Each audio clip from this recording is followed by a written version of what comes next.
Welcome to the Group Dentistry Now show, the voice of the DSO industry. Join us as we talk with industry leaders about their challenges, successes, and the future of group dentistry. With over 200 episodes and listeners in over 100 countries, we're proud to be ranked the #1 DSO podcast. For the latest DSO news, analysis, and events, and to subscribe to our DSO weekly e-newsletter, visit groupdentistrynow.com. We hope you enjoyed today's show. Welcome to the Group Dentistry Now show. We are live in New York City. We're going to be spending some time. I'm Bill Newman, by the way. Thank you all for watching us. And if you're listening, you heard I just said we're live in New York City, so you're going to want to come and jump on the video. So go to our YouTube channel or groupdentistrynow.com. You can listen to the podcast, but make sure you actually jump over and watch the video afterward, because SuperDial's been nice enough to invite us out to their corporate digs here and get to spend some time with the CEO and co-founder, and probably one of the gentlemen that you'll see at a lot of the DSO shows and dental events. So we have David Khaydtov here. He is account executive, focused pretty much on DSOs, but you work with a lot of emerging groups and solo practices. So thank you, David. We had a chance to meet, gosh, I guess it was about a month or so ago in San Antonio at Heidi Arndt's event, and had a great conversation about AI and what SuperDial's doing when it comes to revenue cycle management. And Sam Schwager, he is the co-founder and CEO of the company. So it's great to spend some time with you both. Yeah, thanks for coming. Good to have you here, Bill.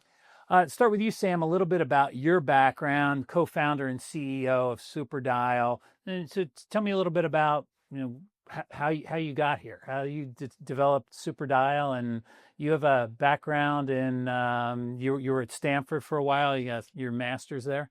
That's right. I did my undergrad and master's studies at Stanford. Master's was in computer science with an AI specialization. So I got to experience some of the smaller versions of these language models that we know and love today, especially here at SuperDial. These were kind of models like BERT, still based on the underlying transformer based architecture, which came out back in 2017 from Google. But really got exposure to the power of these models and kind of some insights as to what was to come. And I teamed up with Harrison Carruthers, co-founder and CTO of SuperDial. He was a software engineer at Amazon. I was at McKinsey at the time, and we started building initially in digital mental health, and ended up building a kind of tech first RCM company called SuperBill that was focused on streamlining insurance reimbursement for specialty services, especially therapy and behavioral health services, as well as dietetics and physical therapy and other services of that kind. So as SuperBill, we raised some seed capital and scaled up our operation, but ran into an administrative snafu in the form of needing to call payers incessantly to check patient benefits and follow up on claims. So we had a team that was handling that, and the bigger we got, the more of those calls we had to make. So it was later 2022 we kind of got the idea, given our AI backgrounds, to apply some of the latest and greatest LLMs to automating these calls. We thought, it must be pretty straightforward to do that, and it'll just work out of the box. And to our chagrin, it was not as easy a process as we thought. It was actually extremely difficult to package them up and actually get through 30-minute plus call, end to end with AI, but it was possible. So we realized, pretty quickly it would take full focus. Because there would need to be a company that was entirely dedicated to automating these phone calls, but was finally the right time to do that. So we had a bunch of conversations with folks on the medical RCM side, conferences like the Healthcare Financial Management Association, HFMA conferences, as well as folks in the dental space, in particular DSO space, at events such as DICOM, of course, where we met a lot of luminaries in the space and folks who were really excited about the application of AI to RCM, and interested in what we were doing. So we officially discontinued our billing operation later in 2023 and switched over to fully focusing on SuperDial. And we've really never looked back, and have grown extremely quickly. To be fortunate to partner with amazing organizations that have already seen, enormous benefit automating these phone calls for use cases like benefits verification, claim follow-up, prior auth, credentialing, and enrollment. Just really a critical part of applying AI to RCM and increasing efficiency across the board. So very excited about where we are today. Excellent. It's gonna be a big pivot. Yeah, David Khaydtov, you are no stranger to dental. So let's again, some people might know you from some of the recent DSO meetings, but you've been involved in the industry since you were a kid, technically, right? Yeah, I've been lurking about for a little bit, in the dental space. So my father actually has a dental IT company out in Long Island. So growing up around that, I was no stranger to the greater New York Dental Conference over at the Javits Center. To me, that was like Comic-Con as a kid. So I knew like who Henry Schein was when I was 6 years old. And then in terms of my career, I've been fortunate enough to work not only in the IT space but also for some of the most respected and well-known startups in dental and in healthcare, like Quip, Evenly, Patient Pop, and Deborah. I was actually the top rep for Patient Pop in 2023. So background mainly in medical and dental, but I also was part of a founding team for another voice AI company in 2024. So kind of all that experience bundled together, just made the option to join the mission at SuperDial just very, very clear to me, and it's been a great journey ever since. Yeah, excellent. You talked a little bit about the origin story of SuperDial, how it really was born out of another company. Maybe walk us through. Again, you went through this transformation as an organization. What feedback did you get from whether it's dental or healthcare customers that really made you make this big pivot? I mean, it was a pretty big pivot. A lot of companies would have just said, we're going to just stick with the way we're doing things, or we're not going to do it anymore. We're going to move on to do something else.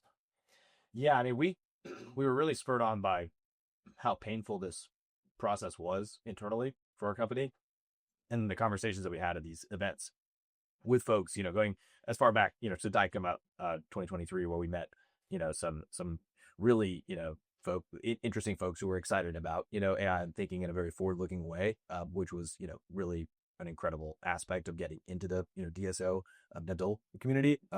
Folks like, Paul Bernard, who's Chief Product Officer at Vine Dental. He's an official advisor to our company, actually. But it was really, conversations with people like him that, inspired us to, really continue pushing forward and, building this technology that would have enormous benefit to the industry. So, we're happy we did. And I think I hope our customers are as well. And, we did recently, I think all of that, the hard work and dedication has been, paying off, and we've been growing a lot, and recently raised our Series A actually from Signal Fire. They recently announced $1 billion fund focused on vertical AI. We're one of the first investments out of that fund, and they have very deep roots in healthcare and revenue cycle management as well. So, it means a lot to have, backing from a firm like that. And with this, fresh capital, we've been hiring a lot, growing our team, and, really doubling down on product engineering. And there's a huge focus on revenue cycle management in the DSO space in the dental industry. And again, I can look back 2, 3, 4 years. This is a relatively new phenomenon as far as, there's always been revenue cycle management, but the focus on it is, I think, relatively new. And a lot of that is, we were early on in the infancy of the DSOs as we scale, and they've been around for a while. DSOs have been around for 40 years now, but really the consolidation started to ramp up, I'd say about 10 years ago, and interest rates were low. And so it was very acquisition focused. A lot of these models were built on, hey, we've got a great business development team. We're going to go out there and find the right practices to acquire. Money's cheap, maybe spent for some of the practices that they had. They were buying practices that maybe didn't have the best RCM, right? So they brought them into the organization, or maybe they scaled up too quickly and didn't have a really well-developed RCM department. So I think there's a great focus on revenue cycle management now. I don't know if DSOs are executing on it really, really well. So I think they're looking for solutions. And your traditional RCM is run by people, right? You have to have and it could be your own employees, or you maybe are offshoring in some cases where you're using individuals working for another organization to come in and fill those gaps. So you're really bringing now AI into the mix. So what part of revenue cycle management are you handling, or SuperDial? What are you handling, or is it different parts? All of it. All of it. The entire revenue cycle. So with one appointment at a dental office, that can, be the benefits check, could be possible pre-auth, prior auth, and then could be a series of, claim status follow-up calls after the appointment is completed. That could be 2.5 hours of just human labor time on the phone. It's no small number, right? And then you extrapolate that X thousands of patients, X hundreds of locations, X, number of FTEs, and that's well within, millions and millions of dollars being spent just handling on the, labor cost side of RCM, not even getting into the actual collections and AR part it's only goes up from there. Yeah, so you focused on RCM, you saw the opportunity. I think a lot of, and again, this is another thing. So we talked about RCM being a big focus. AI is a big focus with a lot of the people in the audience, the DSOs, the emerging groups. Everybody wants to leverage AI. If we leverage AI, it's gonna save us a lot of money. We might have HR issues where we can't fill spots where AI can possibly come in. But a lot of the AI I see in the industry is not necessarily RCM focused. It's more taking patient calls, somebody's calling in for scheduling, things like that. You decided to focus on RCM, and it sounds like you're focusing on the entire revenue cycle. So that's pretty interesting. I've seen some solutions that maybe focus on certain parts of it, but isn't a complete solution. Talk a little bit about the decision to really focus on healthcare. Certainly.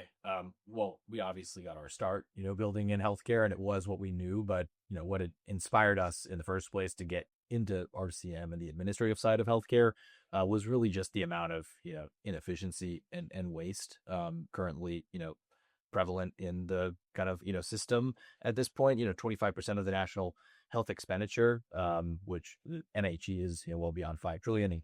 25% of that ends up being actually past $1.2 trillion. That's spent on administrative tasks. So RCM is a big part of that. And the idea that 25 cents on the dollar when you go see the doctor, get a procedure done, at a hospital or health system, the idea, or dental office, the idea that 25 cents on the dollar is going to administrative work behind the scenes that's not part of the care delivery process directly is to us kind of shocking. And the idea that now AI can come in and handle some of these more repetitive, tedious tasks to kind of chip away at that number and make the system more efficient and more affordable, especially for patients, is really exciting to us, and kind of gets us motivated every day to continue trying to move the ball forward here. I actually have a very fun story from a job I had, which I'm not sure I ever shared with you, Sam, but basically my first job out of college. So my major was in like psychology and cognitive science at Buffalo. And I was like doing sort of like, pre-med, psych kind of PhD work. I was at the Rhode Island Hospital affiliated with Brown. And one of my many tasks was I was sitting in a room, and I was having to call in on the insurances for patients that were like being admitted and get them, I'm guessing, which is now, VOBs. And I was thinking at the time, I was like, yeah, I can't wait for this one day to not be a real process, because it was so cumbersome to wait on the phone for hours and hours, and, having to coordinate different, plans, and then get this and that and this. So it's, 10 years later, and it's like, kind of working on, solving what was once my, job after college. So it's very real. So speaking of solving these issues for customers, you're having conversations every day with DSO leaders, but also maybe smaller groups, right? Doctor-owned, doctor-led, emerging dental groups. What kind of feedback are you getting? What kind of concerns or challenges are they having with RCM right now, and how is SuperDial really able to help them? Yeah. I mean, there's so many challenges, right? I mean, if you look at, let's say, a high cost of living city, right? Hiring good talent, hiring, affordable, employees to have in the office that are working as part of the admin or the billing team is becoming an almost insurmountable task. So definitely we're seeing that pain point, from the DSO level all the way down to the single office level. I can give one sort of context point on a wonderful customer of ours, West Coast Dental and Orthodontics, based out of California. They have 60 plus locations. They've been using SuperDial for over a year now at this point. And we just did a very incredible case study with them out in California. And they mentioned that, they had 70,000 claims sitting in their backlog, Bill. So 70,000 claims for which they had no idea what the status was, what was going on. It was just like, huge, burden. And they were able to get through that using SuperDial. And not only did it, shrink their AR days or total AR days significantly, but, it was also something that they would have needed 5 full-time employees to handle the workload of, right? So when you can imagine, like, you're giving a solution to these, DSOs that are seeing issues from payers, they're seeing issues from the hiring and labor markets, and we're kind of solving both at the same time, while also reducing cost, while also boosting productivity. It's a pretty warm reception I'm getting from a lot of the DSO people. And this is a case study that you have on your website. Yeah, it's on our website, LinkedIn, YouTube. It's Great. We'll link to it in the show notes, so the audience will have access to that. I'm kind of curious. So they had 60 locations, right? So that's a pretty big group. So what kind of data is SuperDial providing back to the DSO at like the top level? Because that's they love their data, right? They want to be able to analyze everything and see if one practice is maybe doing something better with RCM than another. Can you talk a little bit about the data that you're able to provide back to the DSOs so they can get a feel for what's going on with their RCM? This is a really one of my favorite parts about SuperDial. So they do what is called a forward deployed engineering model for integrations. This is like a very, popular sort of job title right now in Silicon Valley, the forward deployed model. And it's, made popularized by some massive companies like Palantir, for example, that I'm sure folks have heard of. But essentially what it means is, because every single customer, whether you're a DSO or not, has a different, what we call an SOP, right, or a standard operating procedure, and a script that they associate with their, claims. Like, for one office, you might have, one script for how you, verify oral surgery appointments, one script for, claim statuses, one script for general appointments. So every single data point that we send back is a amalgamation of the custom script that we get from our customers and their SOPs, and then the PMS systems, which, by the way, we play well with all of them, like Denticon, Open Dental, Ascend, etc.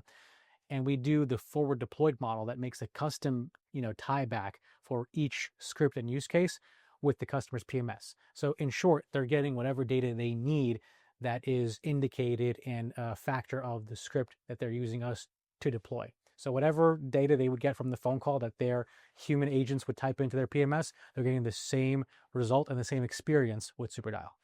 It's also worth noting we have, a centralized interface, a portal that, has aggregated statistics across all of your locations. So if you have a centralized, billing team, that's serving all of these locations, they can operate out of the, same portal to see, how many calls have been completed and, see against, each script, what performance has looked like. We can, provide transcripts and things like this as well that help them get into the details of, what's going on these calls. But yes, in terms of kind of higher level visibility for DSOs into what's happening in the revenue cycle across locations, our setup is, perfect to accommodate, that level of transparency. Excellent. Yeah, a question that I think is important too is how easy is it to onboard SuperDial? So we may be using people right now. So we're moving. It could be a big change, right? We're going from we're not just replacing a person, we're replacing a technology. Can you talk a little bit about the transition and how you can help a DSO make that transition? Certainly, yeah. I think the fact that we have at SuperDial our own human fallback team that, again, as an RCM company, we had a human team making these calls initially. So our goal was really to leverage AI to make that human team as efficient as possible internally. So human agent teaming, we call it, has been built into our DNA since day one. But point being, since we have this, human fallback, and then we also have, the AI agent, once we've configured, your script under whatever SOP you provide to us, you can give us a Word doc, a PDF, an Excel file with, whatever your team currently works off of. We will load that in to the SuperDial portal, generate a script or multiple scripts if you're using SuperDial for multiple use cases. The second that exists in our portal, we are ready to start placing your calls, and our AI will just get better as it places more and more of your calls. So it's not like a training period is required initially in order to start conducting these transactions. We're good to go from the start. Now, that said, many customers want to run some, test calls up front. We're happy to, do some free trialing with folks, and they can kind of see SuperDial in action and get a sense for, how the data, feels kind of going in and out, and, what the format looks like and all of that. But yeah, we are able to deliver value from day one, which I think is a big differentiator of our solution and our model. Well, you mentioned this where you've got these calls that you've been making, and so you store this information, so now you can go back and kind of look at how many calls has SuperDial made over the history of the organization. Oh gosh, we're well past 1 million calls at this point, so it's pretty amazing the level of scale that we've achieved in such a short period of time. And there have been a lot of there's been a lot of really incredible engineering in order to accommodate that level of scale. And fortunately, we have folks like one of our longest standing engineers internally had over 20 years experience from companies, top tier companies like Trip Actions, I guess now Navan. So very very strong team that's been able to accommodate this level of scale and volume. And it's amazing how far we've come. Yeah, let's talk a little bit about that. So, certainly technical challenges. There's a lot of moving parts with what you're doing. Just tell everybody. You mentioned like the deep bench that you have, right? So that's certainly encouraging. Talk a little bit about some of the technical challenges and how SuperDial's overcome them. Sure. So I mean, scale really is part of it for sure. I mean, you only have so many hours in the day, and we have a lot of calls to complete. So you're running a great number of calls, many hundreds of calls, if not, pushing into the, low thousands in parallel. So of course, the distributed system that you need to maintain and build in order to accommodate that level of parallelism is quite complex. And yeah, we have the right team, it turns out, to build, against that sort of scale. Even things like, some of the workflow requirements around these calls, such as phone tree navigation or properly surviving a transfer on one of these calls or getting through a hold time. This is all, very nuanced, and you can't just do something like map the phone tree explicitly once and then, kind of profit from that mapping moving forward. That makes it hard to add new trees, and two, these trees are somewhat dynamic. They do get changed. So you need a system that's more generalizable, less brittle. And this is part of why we, acquired Major Boost earlier this year. They had built a system to navigate payer phone trees, wait on hold, and then patch in a human rep once a human at the payer connects. We as SuperDial, of course, take that a step farther. Our AI, conducts the full conversation and only, loops in a human if required. But their technology was very complementary to what we built. So that's been, quite beneficial to us. And then, a lot of the, really interesting work that we get to do now is, as mentioned, I've done well past 1 million calls at this point. So that's a great deal of data concentrated across, a select few use cases. So, again, benefits, prior auth claims, credentialing, enrollment. Those are the primary use cases for SuperDial. The fact that we have so many examples of successful calls against those use cases means that we can, build a lot of interesting, retrieval augmented generation pipelines, perform dynamic and context learning on calls to make use of this data from previous successes, and now getting into fine tuning some of these open source models even that really can lead to improved performance, and kind of differentiate our offering even further. Excellent. Let's talk a little bit about some of again, there's a little bit of AI overload in the industry everywhere, but in the industry, I think can be challenging for DSOs and the decision makers at the groups to really kind of figure out, who to use and what makes sense, and is the right time for us to use AI. Can you maybe talk a little bit about your uniqueness and how you compare to some of the other startups that exist in the market? Yeah, I think the fact that the SuperDial team comes with such a deep domain expertise in the RCM space really sets them apart from any kind of other solution out there. And just from what I've seen, in terms of customer satisfaction and the work that they've been able to do, it really is special. And going back to the human fallback team, there's been so many instances, and there's, at this point, it's been something that's almost hackneyed at this stage. But you know, my LinkedIn is just filled with folks talking about, how to get enterprises using AI, how to escape, pilot purgatory, because you might come across a, AI tool or, solution, and you get very excited about it, but for whatever reason, it just doesn't quite cover, the entire spectrum of the task that you're looking to offset, whether it's a human team that you currently employ that's doing that task, or a previous, non-agentic software solution. And the SuperDial, approach is just so elegant in that an enterprise healthcare org can literally have, delivered value on day one of their contract with us, because any of these RCM calls for which they're entrusting us to handle, right, these outbound, payer calls that we're making, they will get back guaranteed results on each and every call.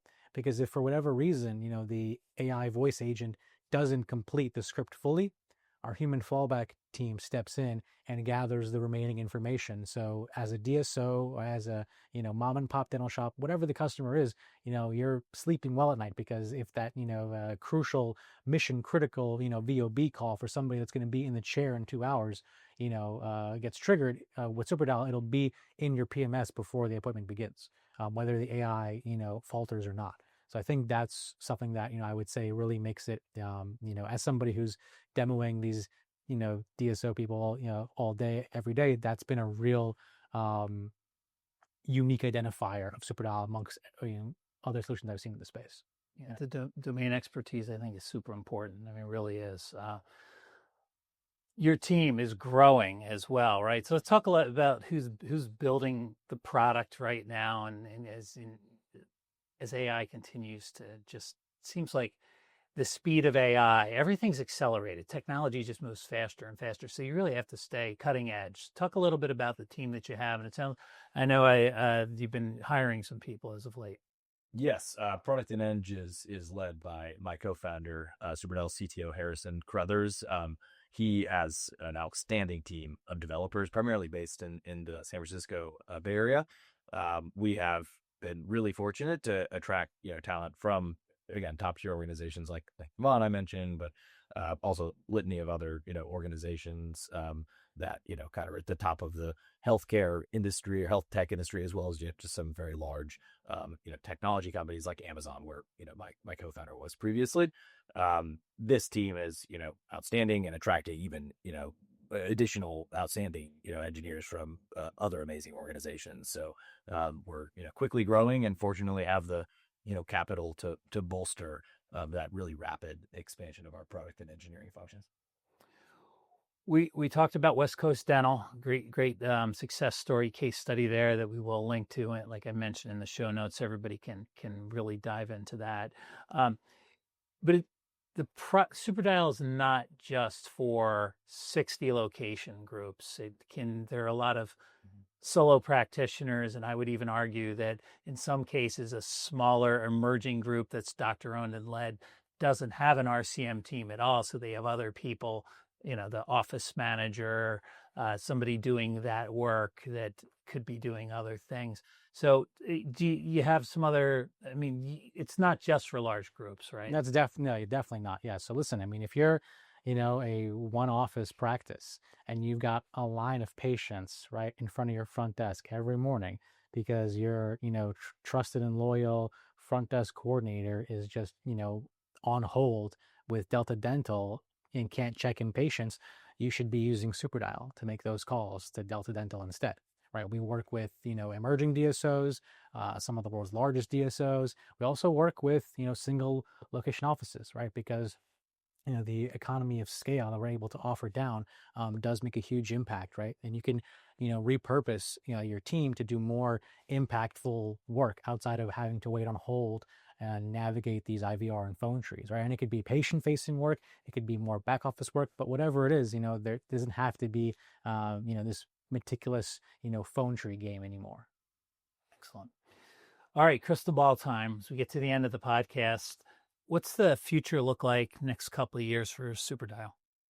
Certainly, I think we'll continue to focus on delivering the best possible product and experience to the DSO customers and RCM companies that we are currently working with, and we'll continue to work with a great deal of new customers in both the medical and dental space, with again an emphasis on the DSO industry, because we've been very pleased with organizations like West Coast's ability to really work alongside these AI agents and increase the productivity of their existing billing teams. I think that piece of human agent teaming is one that I would emphasize as being a critical part of the next few years as well. I think organizations like DSOs that are thinking about AI strategy will really benefit, from kind of thinking of AI as a new team member that you can add, to your RCM teams, especially to absorb a lot of the, repetitive work that, people should not be having to undertake anymore. So I think that organizations that do what, West Coast has done, bringing in, AI agents to work alongside, the existing RCM team, and then recognizing enormous, productivity increases and, cost savings as well. That will be, something that enables those organizations to excel, relative to peers over the coming years. And I think, we're also very excited about working with payer organizations. They similarly have a lot of outbound calls they make, and they're of course fielding the inbound side of these same calls that we're focused on currently. So payers are actively evaluating AI solutions and looking for ways to increase their efficiencies. So we're already working in a pilot capacity with payer organizations, which is very exciting. And I think we'll continue to, scale up our, payer facing work. And of course the, broader vision would be ultimately to, have SuperDial on both sides of these phone calls, such that, we're now facilitating AI to AI interactions that accomplish tasks that, used to be repetitive interactions between, two people on the phone. In this case, talking about claims or insurance benefits. So we're very excited about, the potential of, AI to AI communication, again, maybe first over the phone, but ultimately probably using more traditional programmatic methods of communication like HTTP to make the entire process more efficient, and again chip at that 25% expenditure on administrative costs that we currently see in the healthcare system. Exciting times. And I think if anybody who's in the audience that is wondering whether it's time to embrace AI, or I think it's probably past time to at least explore it. How would somebody in the audience, what's the best way to reach out and find out more about SuperDial? Yeah, they can go on our website at superdial.ai, or find Sam or myself via email or LinkedIn. What are your emails, just in case anybody, like I said, you should be watching, but just in case you're listening? Yeah, it's just Sam at superdial.ai or David at superdial.ai are our emails there. And we can definitely walk through a demo, show you some example calls, walk you through some case studies, but also, we're happy to just put the, portal up and have you run some free trial test calls and see for yourself, kind of evaluate the data that you get back. And, if our agents can get you the same results that your, current RCM team is getting, then we think that it's definitely an option worth exploring. And also, if you're on the road, we'll be at all the dental and DSO shows probably for the rest of my life. You've got DEO, Dykema coming up. You'd mentioned, I think there was Dental RCN in Colorado, Greater New York show. That's my home. I'll be there for sure. And definitely will be in New York in December. Excellent. I think it's a great idea but don't wait for the shows. I think it's best to reach out by email or schedule a demo. And I love the idea of, actually being able to run a pilot or do some testing. And specific to your practice or your DSO, just makes a lot of sense. Thank you both. I really appreciate the invitation to New York City. Nice to meet you, Sam. Thank you again. Seeing you again. Yeah, I'll see you around for sure. And thank you everybody for watching us. Again, love these conversations. We learn so much from thought leaders in the dental industry and specific to technology and AI. Until next time, I'm Bill Newman, and this is the Group Dentistry Now Show. Thank you for joining us today. Don't forget to subscribe to the podcast to stay up to date on the latest DSO news, insights, and events. Also, subscribe to our DSO weekly e-newsletter at groupdentistrynow.com.